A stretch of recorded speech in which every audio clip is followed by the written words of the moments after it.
News, ಇದು ನಿಮ್ಮ ಧ್ವನಿ. ನಮಸ್ಕಾರ. ಎಸ್ ನ್ಯೂಸ್ಗೆ ಸ್ವಾಗತ. ನಾನು ಎಸ್ ದೇವೇಂದ್ರಗೌಡ. ಇಂದಿನ ಮುಖ್ಯಾಂಶಗಳು.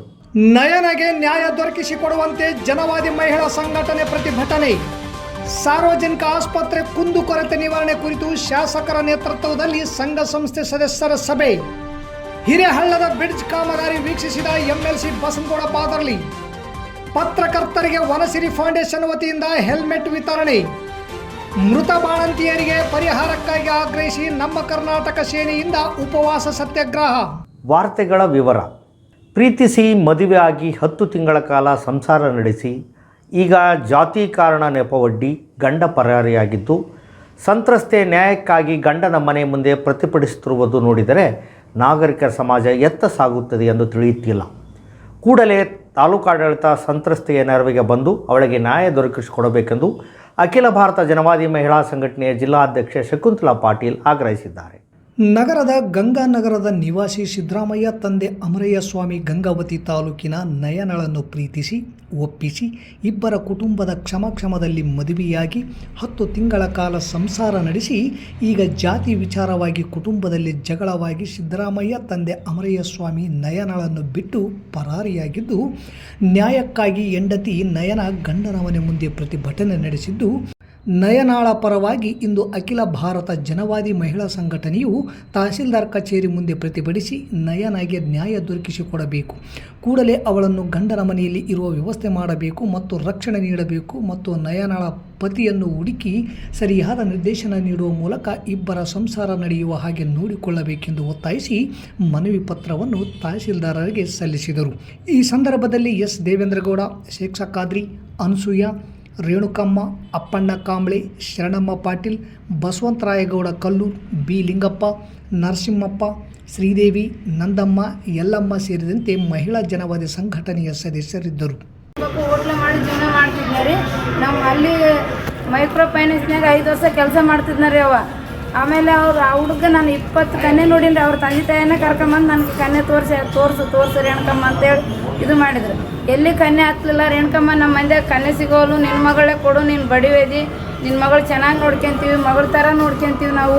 ನಮ್ಮ ಅಪ್ಪಗೆ ಹಾರ್ಟ್ ಪ್ರಾಬ್ಲಮ್ ಆಗೈತಿ, ತೀರ್ಕೊಂಡು ಹೋಗೋಣ. ಇದ್ದೊಬ್ಬ ಮಗ ಅಕ್ಕಿ ಕಾಳು ಹಾಕೋದಾಗಲ್ಲ, ಒಬ್ಬ ಮಗ ಅಕ್ಕಿ ಕಾಳು ಹಾಕ್ತಾನೆ, ಕೊಡು ರೇಣುಕಮ್ಮ, ನಿನ್ನ ಮಕ್ಕಳು 3 ಹೆಣ್ಮಕ್ಳು ಆದ್ರೆ ನಿನ್ನ ಗಂಡ ದುಡಿಯತ್ತಲ್ಲ, ನೀನು ಬಡಿವೇದಿ ಕೊಡು, ನಾವು ಮದುವೆ ಮಾಡ್ಕೊಂಡು ಚೆಂದಾಗಿ ಇಟ್ಕೊಂತೀವಿ. ಎಲ್ಲ 20 ಎಕರೆ ಹೊಲ ಐತಿ, ಒಂದು 2 ಅಂತಸ್ತು ಮನೆ ಐತಿ, ನನ್ನ ಮಗ ನೌಕರಿ ಮಾಡ್ತಾನೆ, ಏನು ಕಡಿಮೆ ಆಗೈತಿ, ನಿನ್ನಂಥ ಬಡವಿ ಕೊಟ್ಟಿಲ್ಲ ಅಂದ್ರೆ ನಮ್ಮ ಮಗ ಡಿಪ್ರೆಷನ್ಗೆ ಹೋಗ್ತಾನೆ.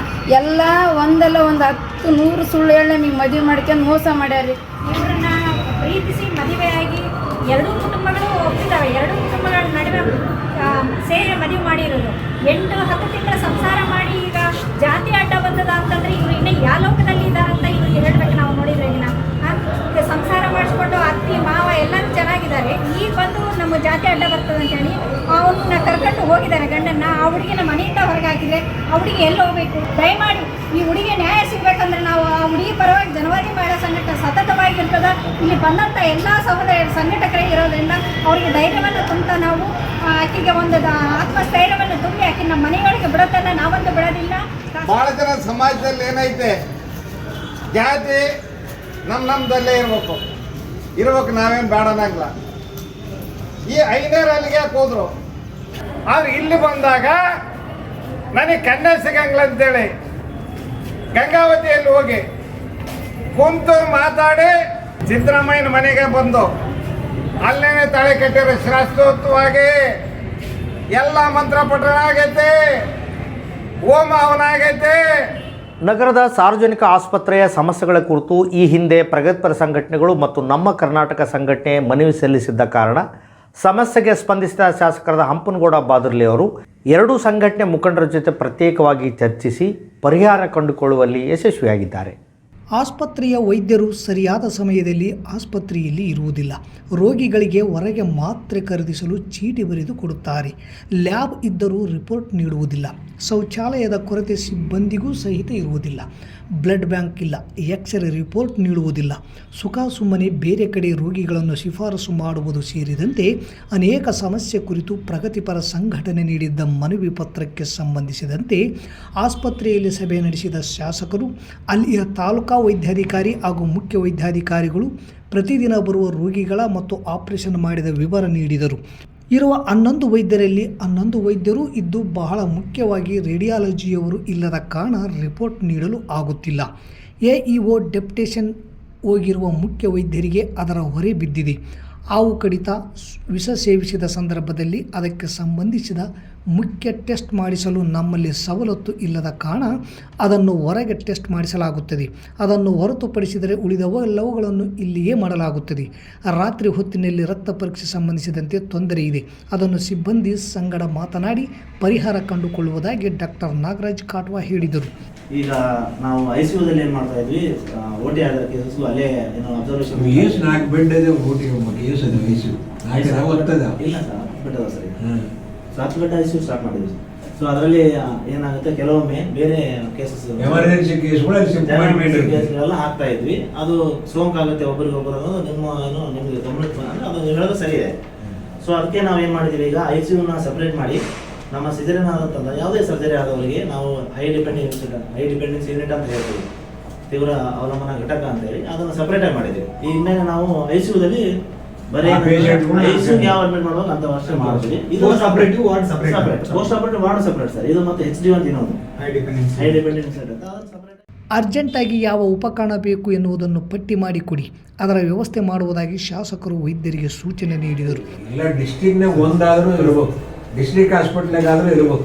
ಡಿಸ್ಟ್ರಿಕ್ಟ್ ಹಾಸ್ಪಿಟಲ್ ತಾಲೂಕಾ ಲೆವೆಲ್ ಎಲ್ಲ ಅಟ್ಲೀಸ್ಟ್ ಇಲ್ಲಿಂದ ರೆಫರ್ ಮಾಡಿದ್ರೆ ಅಲ್ಲಾದ್ರೂ ಡಿಸ್ಟ್ರಿಕ್ಟ್ ಹಾಸ್ಪಿಟಲ್ ಏನು ಸರ್ಜರಿ ಮಾಡ್ತಿದ್ರು ಸಾಕು. ತಾಲೂಕಾ ಲೆವೆಲಲ್ಲಿ ನಮ್ಮ ಆಸ್ಪತ್ರೆ ಅಲ್ಲ, ಯಾವುದೇ ಸಾರ್ವಜನಿಕ ಆಸ್ಪತ್ರೆಯಲ್ಲಿ ಕಿವಿ ಸರ್ಜರಿಗಳು ತಾಲೂಕು ಆಸ್ಪತ್ರೆಯಲ್ಲಿ ಮಾಡಿದೆ. ಯಾಕಂದ್ರೆ ಅದು ಅಷ್ಟು ಎಕ್ಸ್ಪರ್ಟೈಸ್ ಇರಬೇಕು. ನಾಲ್ಕು ಯೂಶ್ವಲಿ 4 ಬ್ರಾಂಚ್ಗಳಲ್ಲಿ ಮಾಡೋದು ಕಷ್ಟ. ಹಾರ್ಟು, ಬ್ರೇನ್, 2ನೇದು ಹಾರ್ಟು, 3ನೇದು ಲಿವರ್. ಅವರು ಅಂದ್ರೆ ಸೂಪರ್ ಸ್ಪೆಷಾಲಿಟಿ ಇವು ತಾಲೂಕಾ ಲೆವೆಲ್ ಮಾಡೋ ಆಪರೇಷನ್ಸ್ಗಳು ಅಲ್ಲ. ಎಷ್ಟೊತ್ತಿದ್ರು above district level and state level higher ಸೆಂಟರ್ಸ್ಗಳೆಲ್ಲ ಇವೆ. ಇನ್ನು 1 ತಿಂಗಳ ಒಳಗಾಗಿ ಸ್ವಚ್ಛತೆ ಮತ್ತು ಉಳಿದ ಸಮಸ್ಯೆಗೆ ಪರಿಹಾರ ಕಂಡುಕೊಳ್ಳುವುದಾಗಿ ವೈದ್ಯರು ತಿಳಿಸಿದರು. ಈ ಸಂದರ್ಭದಲ್ಲಿ ತಹಸೀಲ್ದಾರ್ ಅರುಣ್ ಎಚ್ ದೇಸಾಯಿ, PI ದುರ್ಗಪ್ಪ ಹಾಗೂ ಸಂಘಟನೆ ಮುಖಂಡರಾದ DH Kambali, Chandrashekar Gorebal, Ramesh Patil Bergi, Basavaraj Badarli, S Devendragowda, B Lingappa, Hussain Sab, doctor Waseem, Amaregowda Virupapur, Gundappa Baligar, Samad Chowdhary ಸೇರಿದಂತೆ ಅನೇಕರಿದ್ದರು.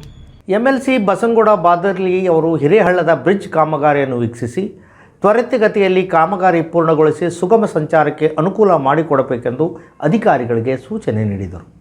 ನಗರದ ಹೃದಯ ಭಾಗದಲ್ಲಿರುವ ಹಿರೇಹಳ್ಳದ ಬ್ರಿಡ್ಜ್ ಕುರಿತು ನಮ್ಮ ಎಸ್ ನ್ಯೂಸ್ ವಾಹಿನಿಯು ಸುದೀರ್ಘ ವರದಿ ಬಿತ್ತರಿಸಿ ಅಪೂರ್ಣಗೊಂಡ ಬ್ರಿಡ್ಜ್ನಿಂದ ಸಾರ್ವಜನಿಕರು ಅನುಭವಿಸುತ್ತಿರುವ ತೊಂದರೆ ಕುರಿತು ವರದಿ ಪ್ರಸಾರ ಮಾಡಿತ್ತು.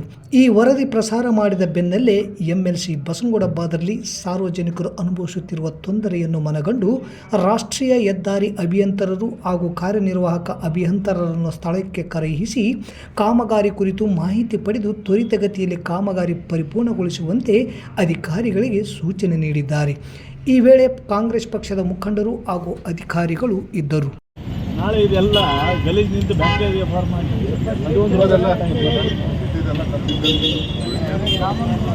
ಅದನ್ನ ನಾವು ನೋಡ್ಕೊಂಡು ನಾನು ಈ ಬ್ರಿಡ್ಜ್ ಕ್ಲಿಯರ್ ಮಾಡಿಕೊಡ್ತೀನಿ. ಏನೇ ಮಾಡ್ಬೋದಾಗಿತ್ತಲ್ಲ ರಿಮೂವ್ ಮಾಡಿ ಮತ್ತೆ ಏನು ಆ ಕಡೆ ಸೈಡ್ ಮಾಡ್ತಾ ಮಾಡ್ಬೇಕಲ್ಲ, ನೀರು ಕೊಡ್ತಾರಲ್ಲ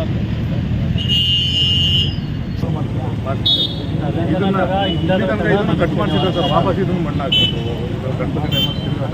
ಅದನ್ನ ಬಿಡು, ಅದು ಬಿಡು ಗುರು, ಇದನ್ನ ತೆಗಿ. ವನಸಿರಿ ಫೌಂಡೇಶನ್ ಸಂಸ್ಥಾಪಕ ಹಾಗೂ ರಾಜ್ಯಾಧ್ಯಕ್ಷ ಅಮರೇಗೌಡ ಮಲ್ಲಾಪುರ್ ಅವರ ತಂದೆ ತಾಯಿಯರ ಸ್ಮರಣಾರ್ಥವಾಗಿ ವರದಿಗಾರರಿಗೆ ಹೆಲ್ಮೆಟ್ ವಿತರಣೆ ಮಾಡಿದರು.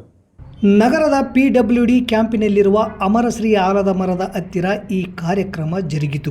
DYSP BS ತಳವಾರ್, ಮಾಜಿ ಜಿಲ್ಲಾ ಪಂಚಾಯಿತಿ ಸದಸ್ಯ ಶಿವನಗೌಡ ಗೊರೆಬಾಳ್, ಕಾರ್ಯನಿರತ ಪತ್ರಕರ್ತರ ಸಂಘದ ಮಾಜಿ ಅಧ್ಯಕ್ಷ ಅಶೋಕ್ ಬೆನ್ನೂರು ಮಾತನಾಡಿ, ಅಮರೇಗೌಡ ಮಲ್ಲಾಪುರ್ ತಮ್ಮ ತಂದೆ ತಾಯಿ ಸ್ಮರಣಾರ್ಥವಾಗಿ ಪತ್ರಕರ್ತರಿಗೆ ಹೆಲ್ಮೆಟ್ ವಿತರಿಸಿರುವುದು ಅತ್ಯಂತ ಶ್ಲಾಘನೀಯ ಹಾಗೂ ಪ್ರತಿಯೊಬ್ಬರೂ ಹೆಲ್ಮೆಟ್ ಧರಿಸಿ ತಮ್ಮ ಜೀವವನ್ನು ಹಾಗೂ ತಮ್ಮನ್ನು ನಂಬಿದ ಕುಟುಂಬವನ್ನು ರಕ್ಷಿಸಿ ಎಂದು ಕರೆ ನೀಡಿದರು. ಈ ಸಂದರ್ಭದಲ್ಲಿ ಸಂಚಾರಿ ಪೊಲೀಸ್ ಠಾಣೆ PSI ವೆಂಕಟೇಶ್ ಚೌಹಾಣ್, ಭೀಮಣ್ಣ ಬೆಳಗುರ್ಕಿ, ಸಂತೋಷ್ ಅಂಗಡಿ, ಸಿದ್ದನಗೌಡ ಗೋನ್ವಾರ್, ಗಿರಿಸ್ವಾಮಿ ಹಿಡಿಗಿನಾಳ್, ರಾಜು ಪತ್ತಾರ್, ವೀರಭದ್ರಯ್ಯ ಸ್ವಾಮಿ ತಿಮ್ಮಾಪುರ್, ಮುದಿಯಪ್ಪ ಹೊಸಳ್ಳಿ ಕ್ಯಾಂಪ್, ಚಂದ್ರಶೇಖರ್ ಪವರ್ಶೆಟ್ಟಿ, ಶರಣಬಸವ ಹರಳಹಳ್ಳಿ, ಸಾಮಾಜಿಕ ಜಾಲತಾಣದ ಅಧ್ಯಕ್ಷ ಚನ್ನಪ್ಪ ಕೆ ಹೊಸಳ್ಳಿ ಸೇರಿದಂತೆ ಅನೇಕರಿದ್ದರು. ನಿಜವಾಗೂ ಇದೊಂದು ಅರ್ಥಪೂರ್ಣ ಕಾರ್ಯಕ್ರಮ. ತಮ್ಮ ತಂದೆ ತಾಯಿಯ ನೆನಪನ್ನು ಒಂದು ಹೆಲ್ಮೆಟ್ ವಿತರಣೆ ಮಾಡುವ ಮೂಲಕ, ಅಂದರೆ ಒಂದು ಜೀವವನ್ನು ಉಳಿಸುವ ಮೂಲಕ ಒಂದು ಒಳ್ಳೆಯ ಕಾರ್ಯಕ್ರಮನ ಹಮ್ಮಿಕೊಂಡಿದ್ದಾರೆ ಅಮರೇಗೌಡರು. ನಿಜವಾಗ್ಲೂ ನಾವು ಎಲ್ಲರೂ ಮೆಚ್ಚುವಂಥದ್ದು, ಶ್ಲಾಘನೀಯ ಅಂತ ಈ ಸಂದರ್ಭದಲ್ಲಿ ಹೇಳ್ಬೋದು. ತಾಲೂಕಾ ಸಾರ್ವಜನಿಕ ಆಸ್ಪತ್ರೆಯಲ್ಲಿ ಹೆರಿಗೆಯಾದ ನಂತರ ಮೌಸಂಬಿ ಮಂಡಲ್, ಚಂದ್ರಕಲಾ ಹಾಗೂ ರೇಣುಕಮ್ಮ ಎಂಬ 3 ಮಹಿಳೆಯರು ಅಸ್ವಸ್ಥಗೊಂಡು ರಾಯಚೂರಿನ ರಿಮ್ಸ್ನಲ್ಲಿ ಮೃತಪಟ್ಟಿದ್ದು, ಸರಣಿ ಸಾವಿನ ಪ್ರಕರಣಗಳ ಕುರಿತು ನ್ಯಾಯಾಂಗ ತನಿಖೆ ಆದೇಶಿಸಬೇಕು, ನಿರ್ಲಕ್ಷ್ಯ ವಹಿಸಿದ ವೈದ್ಯ ಸಿಬ್ಬಂದಿಯನ್ನು ಅಮಾನತು ಮಾಡಬೇಕು ಹಾಗೂ ಸಂತ್ರಸ್ತೆ ಕುಟುಂಬದವರಿಗೆ ಪರಿಹಾರ ನೀಡುವಂತೆ ಆಗ್ರಹಿಸಿ ನಮ್ಮ ಕರ್ನಾಟಕ ಸೇನೆ ತಾಲೂಕು ಘಟಕದಿಂದ ಮಂಗಳವಾರದಂದು ಉಪವಾಸ ಸತ್ಯಾಗ್ರಹವನ್ನು ಆರಂಭಿಸಿದ್ದಾರೆ. ಸರ್ಕಾರಿ ಆಸ್ಪತ್ರೆಯ ಅವ್ಯವಸ್ಥೆಯನ್ನು ಖಂಡಿಸಿ ಸೆಪ್ಟೆಂಬರ್ 7 ಲಿಂಗಸ್ಗೂರು ಸಹಾಯಕ ಆಯುಕ್ತರು, ರಾಯಚೂರು ಜಿಲ್ಲಾ DHO ಅವರಿಗೆ ಮನವಿ ಸಲ್ಲಿಸಲಾಗಿತ್ತು. ಸಿಂಧನೂರು ದಸರಾ ಉತ್ಸವ ಚಾಲನೆಗೆ ಆಗಮಿಸಿದ್ದ CM ಸಿದ್ದರಾಮಯ್ಯ ಅವರಿಗೂ ಕೂಡ ಅಕ್ಟೋಬರ್ 4ರಂದು ಮನವಿ ಪತ್ರ ನೀಡಿ ಒತ್ತಾಯಿಸಲಾಗಿತ್ತು. ಅಲ್ಲದೆ ತಾಲೂಕಿನ RH ಕ್ಯಾಂಪ್ 3ರ ಮಹಿಳೆಯೊಬ್ಬರು ಮೃತಪಟ್ಟ ವೇಳೆ ಅಕ್ಟೋಬರ್ 22ರಂದು ತಾಲೂಕು ಸಾರ್ವಜನಿಕ ಆಸ್ಪತ್ರೆಯ ಮುಖ್ಯ ವೈದ್ಯಾಧಿಕಾರಿಗೆ ಮನವಿ ಸಲ್ಲಿಸಲಾಗಿದೆ. ನವೆಂಬರ್ 8ರಂದು ತಹಸೀಲ್ದಾರ್ ಕಾರ್ಯಾಲಯದ ಮುಂದೆ 4 ದಿನಗಳ ಕಾಲ ಅನಿರ್ದಿಷ್ಟ ಧರಣಿ ಸತ್ಯಾಗ್ರಹ ನಡೆಸಿದರೂ ಕೂಡ ಸ್ಥಳೀಯ ಚುನಾಯಿತ ಜನಪ್ರತಿನಿಧಿಗಳಾಗಲಿ ತಾಲೂಕು ಜಿಲ್ಲಾಡಳಿತದ ಅಧಿಕಾರಿಗಳಾಗಲಿ ಕ್ರಮಕ್ಕೆ ಮುಂದಾಗದೆ ನಿರ್ಲಕ್ಷ್ಯ ವಹಿಸಿದ್ದರಿಂದ ಬೇಸತ್ತು ಸಂತ್ರಸ್ತ ಕುಟುಂಬದವರ ಜೊತೆಗೆ ಉಪವಾಸ ಸತ್ಯಾಗ್ರಹ ಹಮ್ಮಿಕೊಳ್ಳಲಾಗಿದೆ ಎಂದು ರಾಜ್ಯ ಘಟಕ ಕಾರ್ಯಾಧ್ಯಕ್ಷ ಉಮೇಶ್ ಗೌಡ ಅರಳಹಳ್ಳಿ, ತಾಲೂಕು ಘಟಕದ ಅಧ್ಯಕ್ಷ ಮಂಜುನಾಥ್ ಗಾಣಿಗೇರ್ ಆಕ್ರೋಶ ವ್ಯಕ್ತಪಡಿಸಿದರು. ಈ ಸಂದರ್ಭದಲ್ಲಿ ಸೇನೆಯ ಜಿಲ್ಲಾ ಉಪಾಧ್ಯಕ್ಷ ರಾಘವೇಂದ್ರ, ಜಿಲ್ಲಾ ಸಂಚಾಲಕ ಹುಸೇನ್ ಭಾಷಾ ಇಂದಿರಾನಗರ, ಜಿಲ್ಲಾ ಯುವ ಘಟಕದ ಪ್ರಧಾನ ಕಾರ್ಯದರ್ಶಿ ಭೂದೇಶ್ ಮರಾಠ, ತಾಲೂಕು ಉಪಾಧ್ಯಕ್ಷ ಗದ್ದೆಪ್ಪ, ಸದ್ದಾಂ, MD ನಬಿ, ಮಲ್ಲಿಕಾರ್ಜುನ್, ಅಬ್ದುಲ್ ನಬಿ, ಮಹಮ್ಮದ್ ಸಾಬ್ ಚಿಟಿಗಿ, ಮಹಿಳಾ ಘಟಕದ ಅಧ್ಯಕ್ಷೆ ಶ್ರೀದೇವಿ ಹನುಮಂತ, ನಗರ ಮಹಿಳಾ ಘಟಕದ ಅಧ್ಯಕ್ಷೆ ಪಾವನಿ ಸೇರಿದಂತೆ ಇನ್ನಿತರರು ಇದ್ದರು. ಸರ್ಕಾರಿ ನೌಕರ ಜಿಲ್ಲಾ ಅಧ್ಯಕ್ಷ ಸ್ಥಾನಕ್ಕೆ ನಾಳೆ ಮತದಾನ ನಡೆಯಲಿದ್ದು 3 ಜನ ಸ್ಪರ್ಧೆ ಮಾಡಿದ್ದು, ಜಯ ಕೃಷ್ಣರಿಗೂ, ಆಂಜನೇಯರಿಗೂ ಅಥವಾ ಮಹಾಂತೇಶರಿಗೂ ನಾಳೆ ಸಂಜೆ 7ರವರೆಗೂ ಎಲ್ಲರೂ ಕಾಯಬೇಕು.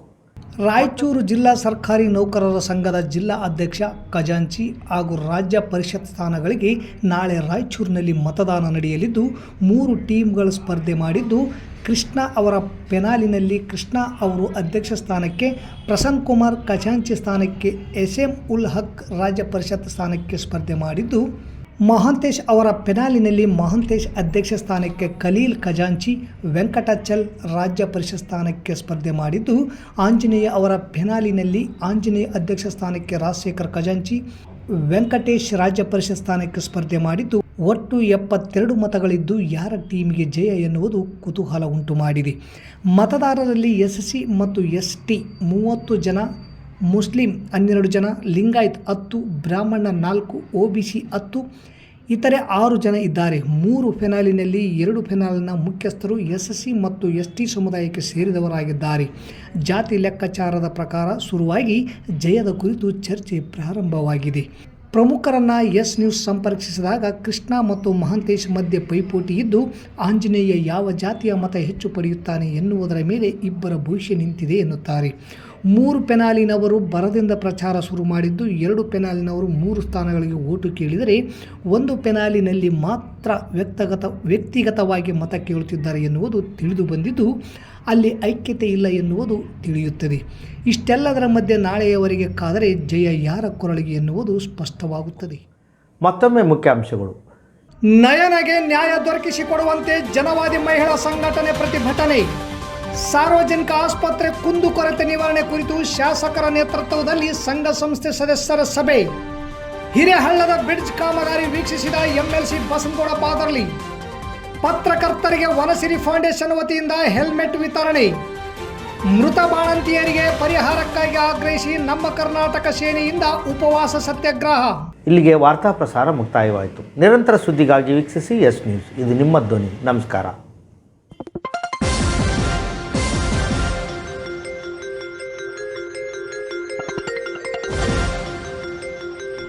S news. ಇದು ನಿಮ್ಮ ಧ್ವನಿ.